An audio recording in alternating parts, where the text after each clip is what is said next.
I would say that we respect Australia's right to choose their own partners and their friends, and also their even their allies relationship. The relation between China, Australia and U.S. has a historical background, and they were on the same side in the Second World War, fighting against the Japanese aggression, and that has a very strong historical background there. So we have no problem for Australia and the U.S. to develop their normal kind of relationship between these two countries.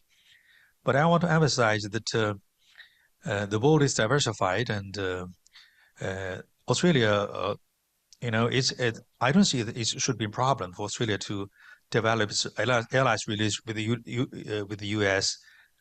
hand in hand with Australia's partnership relationship with China. So these two groups of relationship can go hand in hand instead of being rather than being the confrontation to each other. The relation between Australia and the US has its value, and the relation between China and Australia has its own value. Uh, in some areas, we have common grounds. In some areas, we have different views. But I think it's important for Australia to make its independent decision and judgment that the relation between China and Australia is in the interest of Australia, is in the interest of both our two countries.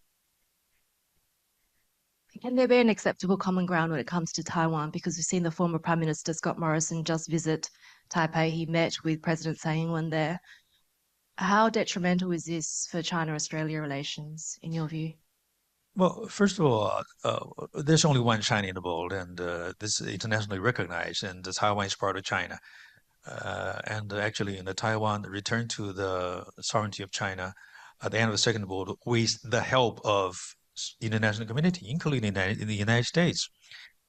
And secondly, this is a critical principle guiding the relationship between China and Australia.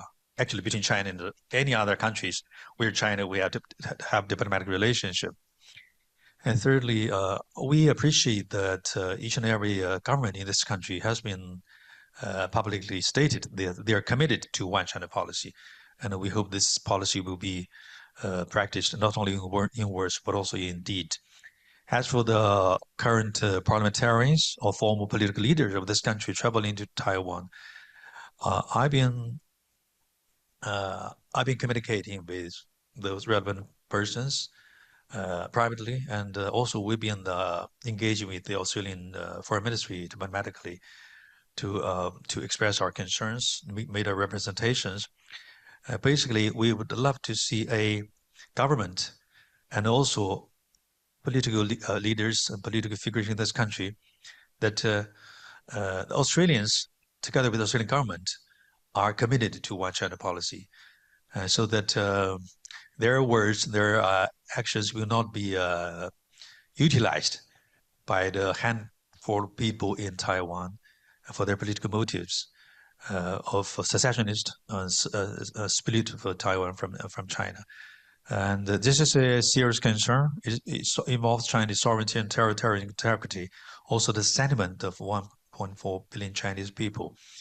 I hope that the Australian colleagues would be sensitive to this issue.